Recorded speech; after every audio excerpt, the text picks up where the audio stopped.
Welcome to the newest episode of the Pot Podcast. I'm your host, Carmen Hendricks, and I took the lid off the pot today for the amazing Adrina Riggins. We have a really special interview scheduled for today. Before we get started, I want to make sure all of our listeners are aware of all things Honeypot. Make sure you subscribe to our channel on YouTube. We're now on Stitcher, SoundCloud, and iTunes. Look for Honeypot Podcast. Now, let me go ahead and introduce today's guest.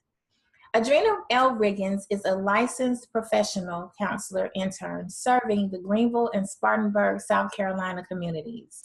She has spent the last several years working at a psychiatric hospital in their inpatient and outpatient programs, providing services for individuals who have made the decision that they need help. Adrina has also recently joined Tamara Houston, CEO and Clinical Director of Renewal Life Counseling, as one of the clinical therapists, and she specializes in working with young and older adults who suffer from distorted body image, chronic relapse, denial, depression, anxiety, substance abuse, and the inability to cope with life stressors. She has a strong passion for working with individuals, especially women, who are having self-esteem and depression issues related to their body image. She gravitates to this population because she has a personal experience with how this can affect a person's way of life. What Adrina loves about the work she does is that she gets to help people when they are at a low point in their lives, finding meaning and purpose. Welcome to the pod, Adrina. Hello, how are you? I am well. I'm so glad to have you here today. Now, we just heard this wonderful bio about you, but you have an associate's degree in business. You have a bachelor's of science in organizational management. You have a master's of arts in human resources, and then you have a master's of arts in mental health counseling. Tell me how you decided that this is your passion, this is something that you wanted to do in life. I have been at different educational facilities for a while, and every time I decided that I wanted to do something, I'm like, oh, this is it for me, this is it for me. But when I got married almost 11 years ago, I got a job. Well, I'm still working there as a victim advocate, and they put me in a domestic violence unit. Never worked with domestic violence victims before. And I have a coworker who said, you spend so much time talking to them, you need to consider being a counselor. She said that my first year working it. And I said, absolutely not. But then I noticed I was spending a lot of time talking to them. I was being engaged. I was listening to what was actually going on with them. So she came to me again a year later and said, you really need to look into getting into a counseling program. No, I'm not doing that. During the fourth year, I decided to enroll at Western University in their mental health counseling program, and that is exactly how I got started. Best decision I could have ever made in my life. How did your partnership with Tamara Houston come about? I saw the post on Facebook, gave her a call. She called me back about 2 hours later. That conversation turned into a 2-hour conversation. She told me to forward her my resume and cover letter. I sent it to her, and ever since that day, I think it was December the 6th, me and her have been hitting the ground running. Best decision I could have ever made. Awesome. Okay, so now one of the things that you work on is distorted body image with people that you counsel. And you're also in the Obesity Action Coalition. You've been a member since 2017. So Tell us about that. Tell us how that became one of your focuses. It's personal for me. All my life, I have been overweight, and when I got married, it was the same thing. And I decided one night, I actually had an asthma attack, and my husband said, you need to do something about this. And I said, you know what? I'm going on a weight loss journey. He said, for your first 10 pounds that you lose, he said, I will pay for it for you. And I joined Weight Watchers, and I lost 10 pounds within 2 weeks. And he said, okay, you hit the ground running.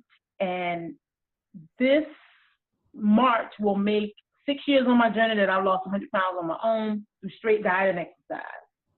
That's why it's passion for me, because I understand how when you look in the mirror and not like what you see looking back at you, how it can affect you mentally. That's true. Okay? So that what has me extremely passionate about that and helping women. Let's talk about something that's going on today, because I think it kind of relates to you and what you do. We had the young man, Nikolas Cruz, yesterday. Was it yesterday or the day before yesterday? It was Wednesday, actually. Yeah. I read an article this morning where he was saying that the neighbors and other people were saying, other students in school were saying that he was, he showed signs of being disturbed. He would introduce himself as the school shooter. He left a message on YouTube that said he wanted to shoot up schools, and that YouTuber actually reported it not only to YouTube, but he reported it to the FBI. He had over 39 occurrences in his home where police were called, and he was known for mutilating animals, cornering them and trying to kill them with rocks and those types of things. And then finally, there was a neighbor who also recorded him, who said that he was outside 2 days straight practicing shooting with his BB gun and pointing the gun to them at their window, at their home. And they said that it frightened them. So we have all of this that's going on, and they're saying, oh, well, he was broken. And he went from being broken to a mass murderer. Tell me what you think about that. Okay. Of course, I've been following the story. And for his defense attorney to say that he was broken, that was appropriate for her because that's her job. Right. So, and I understand why a lot of people might not understand it, but that's her job, reporting that, he's broken, because she has absolutely nothing else going on right now. As far as the YouTube video, as far as the actual YouTuber who reported it to the FBI, his friends that I also read that felt that he was, disturbed, and a lot of people, said that he was weird. There were warning signs. There were several warning signs, and they were ignored. And I don't know who to put the blame on at this point. I don't even know if you can blame anybody at this point for what was not seen or what was seen or what was reported or not reported. How I look at it is, it's such an unfortunate situation. It's so sad with everything that has happened. And I'm just sitting here thinking to myself now, as a parent, and not only as a parent that lost their child, but what about the parents whose children survived it, but somebody in their actual classroom died? That's a lot that they're now going to have to deal with. Those children are going to have some traumatic, they're going to just suffer from some trauma right now. And they're going to need all the help that they possibly can get. As far as him, I hope that the 19-year-old, I really hope that they can really figure out what was going on with him. As they say, there is no motive. And how we always say in something like this, unfortunately, hurt people. They do it all the time. Hurt people. We won't know what actually happened with him until he is properly assessed. For the viewers and the listeners, what warning signs would you say people need to look for in situations like this, and people that need to get help? What would you tell people to look for so that they can suggest that help to others? To be honest with you, it wasn't really anything they had to look for. He clearly said it. He said that I can be a school shooter. He clearly said that I can do better than somebody else who shot up in, I think it was New York, where somebody shot some people. He clearly said that I can do better. He let people know what he was going to do. But unfortunately, nobody looked at it. The warning signs of depression is one of the major ones is isolation. And I'm not sure if he was with foster parents when his mom died or not. I'm not sure about that, if he actually was able to be with foster parents. But I think losing his mom really just took him over the edge. And I'm just so distraught by it. And the fact that when I was reading also that this has been the 17th school shooting this year, and it's just February the 16th. So this is kind of frightening to me. Mm-hmm. It's making me do more research. It's making me look more into the field to see, okay, am I missing something when I'm seeing people? I now have to reevaluate myself because of this happening so much. Mm-hmm. Now, one of the things that they said, in the article that I read, was that he actually did have a friend whose family took him in once his mother died. And I think that kind of helped him, but he was expelled from school because he was getting in so much trouble. It was like his behavior got worse. So I agree with you. After his mother passed away, his behavior did get worse, but he did have someone who took him in. So he wasn't just put in the system. He actually was put with a loving family who took him in to make sure that he could kind of stay at the school and those types of things. So it is disturbing. I think, it makes me think of Luke Woodham. And like I was telling you before, I'm from Mississippi, so I always remember that because I think that was the start of these mass school shootings. And it just makes me think of this young man who was so disturbed, who had gone through so much. And again, there were signs and people just missed it. So I would say definitely talk to your kids. In this society, we have so many people who are just trying to survive. So they're working 2 and 3 jobs and those types of things. And you don't have the opportunity to talk to your kids about what's going on in school. So I definitely think that that's one thing that parents really need to take to heart, is to talk to your kids to find out what's going on and what they're dealing with. Just take a few minutes and it means the world. It truly does. And even for those parents whose children won't open up to them, there is somebody that child will open up to.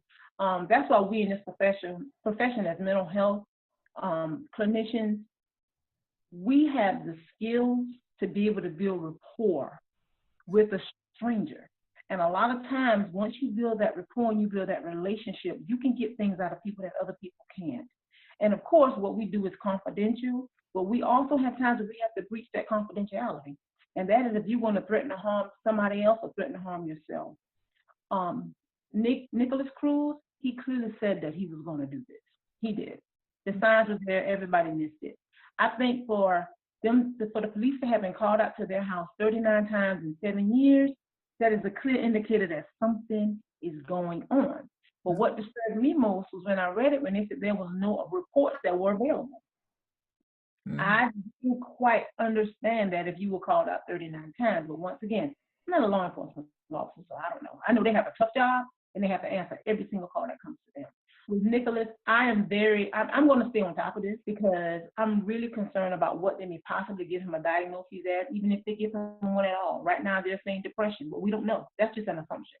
He's going to have ongoing psychological help from this point on. And so will all of the survivors, and so will all of those parents of those survivors. I feel so sorry for them. I have empathy for them, and I just hope that they are able to hold themselves together. What do you think about Donald Trump, his latest comment where he placed blame on the students, saying that the students should have known better and should have reported him? He was not even a student at the school anymore. So what do you think about that? He was not a student at the school, and you can't blame really anybody for this situation because you have adults that missed the signs. So you're talking about children in this school who they probably just thought it was a joke because in actuality, you really don't think this is going to happen. I even thought to myself when I was listening to an interview yesterday that was on CNN where they said some of the children were saying, if anybody shoots up the school, it'll be him. They were laughing about it. They were joking about it. And I know that I've joked about certain things too because you really don't think it's going to happen. So no, you can't. I disagree with that. You can't blame the children for not reporting something. They didn't have facts. They just knew that's what he said. I think though that several of them did report it, and I think that several of them were afraid of him because you have those who actually witnessed him mutilating the animals, and then you have a few of them who did not want to be named. They didn't want anyone to know that they were talking. I think they were afraid of him and that they did try to warn somebody or tell somebody what was going on. But unfortunately, nobody took it serious enough. And this is what we're dealing with today. Always, if you feel something, you see something, I don't care how small it is, you're right, you report it. You let somebody know. That's the best that you can do is a phone call, and you make that phone call. You reach out to somebody. But I will not blame the children for trying to do more, because they did all that they possibly could do, being children. I don't blame anybody in this. I don't blame anybody in this. I can't until that there's just more information available. It's a sad situation all the way around. It really is. So tell me how you would take this tragedy. I know you're saying that you're definitely going to do research and look into it because there have been so many school shootings this year. What can we expect from you now that this has sparked an interest in you? Well, what it has sparked in me is an interest for me to get more trauma training, for me to be able to pay closer attention to the people that I come in contact with who need help, to be able to see, I need to be able to see beyond what they're telling me, because they're probably only telling me half of what it is that's actually going on with them when there are deeper issues. So I now have to be able to dig deeper and deeper and be able to build an even better rapport with them. Because I don't want anybody to ever have to leave me and then they decide to do something like this. I want to make sure that I have done everything that I can do. I have got all my I's, I have crossed all my T's. So it's just going to make me look back at myself now and see where I need to get myself better trained now, and help anybody who needs it, anywhere where I can help with workshops, anywhere where I can help for people to just know the warning signs, any type of community events, because we have one that's going to be going on in March. And I think this is something that we may possibly need to bring up. Pay attention. That's what we have to do, is pay attention. And what you said earlier, that parents are so busy working now, and they got to keep the roof over their head. I understand that. They got to be able to feed their children, but you need to take time and sit down and find out what is going on with them psychologically. It's not always about what's going on with them physically. If something's wrong, a tummy ache, a headache, we take care of that. But how often do you sit down and talk with your children about what's going on with them mentally? What is emotionally bothering them? That's the missing piece now. And I also would like to be able to get involved with parents more at schools. Mm-hmm. If we could just set something up at some schools with parents and talk to them and actually teach them what they actually need to actually look for in their children. So what would you say is your passion? My passion is to make people happy, for them to be able to see purpose and live life. That's my passion. I love it when somebody says, it's because of you and I'm able to live another day. And I've had that said to me several times. That makes me know that I instilled hope. That's my passion. That's what keeps me driving. That's what keeps me going. Mm-hmm. You can see it. I can see it in you. Yeah, I did a workshop last night with some women. Phenomenal. Had no idea it was going to turn out that well. Phenomenal. And I even had one woman come up to me and said, this was it for me. This was just it. I didn't even ask her what it was. It didn't bother me what it was. I just needed to know that you got something from it and that you now see purpose and you now see hope. So if you had one piece of advice that you could give someone right now, and it doesn't matter what it's related to, what would that be? You got to pray about it. I am spiritual, and I just feel you have to pray about it and have the right leadership. Look for a winner. That's what I always tell people. Look for a winner, whoever your winner is. And what you do is you need to follow that winner, and you need to see how they are actually walking through life day to day, because they're winning. Who you watching is basically who you're going to mimic. That's my one piece of advice. That's some good advice. All right. I really like that. I really like that. Okay. So here is the question that I ask everyone in some form. What does success look like to you? Oh, no worries. That's just simple. My husband and I say all the time, that is, success is not a monetary number for us. It's no worries about nothing. You can have all the money in the world and still have a whole bunch going on with you mentally and physically where you can't even enjoy it. But when you don't have any worries, that is success.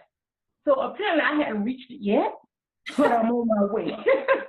I'm on my way to it. No worries is success.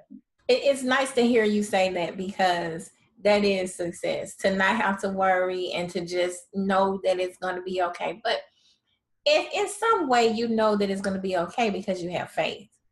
True. Yeah. True. All right. So now here's my question. This is also my everybody question. It's the segment where I ask you what's in the honey pot. And what that means is I want to know what you're listening to right now. What's on your music playlist? Because we all know that music inspires everybody in some way. So what's on your playlist? You want 100% honesty? Jeezy. Young Jeezy's on my playlist. Juvenile is on my playlist. And Joe Jackson is on my playlist. I love his jazz music. And Anthony Davis.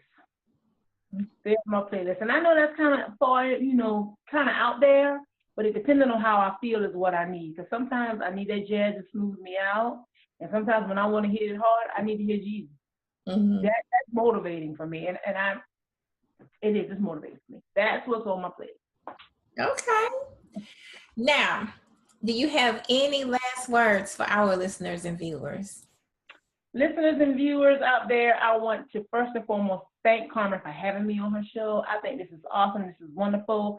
Ever since I heard about you, I've been following you. I look at YouTube all the time at the Honey Pod. Now I know you have all these others, Stitcher, Google Play, and TuneIn that you're on now, or that you're going to be on now. I'm going to definitely have all those. And I just want the listeners to always promote you and what you do. Because what you do is necessary. What all of us do is necessary. But without you, we wouldn't be out here. You wouldn't be able to promote what we do. So I want to tell everybody, thank you, uplift you, and let me know there's anything I can ever do for you. I appreciate that. Thank you so much. And we definitely have to have you back on the show. Actually, it would be great to have you on the show to come back and talk to people about mental health. So maybe that's something that we can work out. Yes, we definitely can. And definitely I'll let Tamara know, because, she is 100% on it. It's because of her that I got this opportunity. So I got to give a shout out to Tamara Houston, CEO, Director of Renewal Life Counseling. She is awesome. She is. Tell everybody how they can find you, and that's social media. If you have a website, also let's give Tamara's website so that people can reach out to you guys. Yes, you can reach me at Renewal Life Counseling. .org. That is the website that she has. My business number is 864-485-5716. I have business cards, and basically you can contact me through Renewal Life Counseling. That's all that I have set up right now. But when I come back on here, there will be a website and everything else, and a business Facebook page. And we handle more than just what I said. She has a group of people that is phenomenal at Renewal Life Counseling. So y'all really need to give us a call, really need to shout us out, and don't be ashamed and don't be afraid to take care of yourself, and it starts mentally. If you don't protect your mind, nothing else is going to work. You know what? I am so glad that you said that, because the Black community is plagued with not addressing mental health and making sure that we are mentally well. And I grew up in a household where my father always told us, don't let anybody mess with your mind. He was like, people give you all these pills and they don't try to figure out what the root problem is before they give you all of these pills. He said, if it's okay to take it, it's okay to take it, but you have to make sure that you are mentally well. Your mental health is important. He said, because if your mental health breaks down, everything breaks down. Amen to your father for saying that. He is absolutely correct. That's why the event that they're having in March, LaVonda Sweeney, she's another LPCI. She's hosting a Black mental health community awareness workshop in March here in Greenville. March the 31st is from 12 to 2. I'm going to shout it out for her. It's her first workshop. Because she needs to bring awareness to our community. Because we need to let people know people of color sit behind the desk too. And a lot of us that are therapists, we have therapists. We go see somebody also. And it's okay. It is okay. We're just here to let people of our color and our community know that it is okay to get help. Nobody's going to judge you. That's true. That's true. Because if you don't get help and it just gets worse, it can lead to so many things. We see so many people who need help and they get killed. Police officers kill them because they don't know what's going on, and they're trying to protect the community. Because I'm not going to blame the police officers and say that they're just shooting people all of the time because they're Black.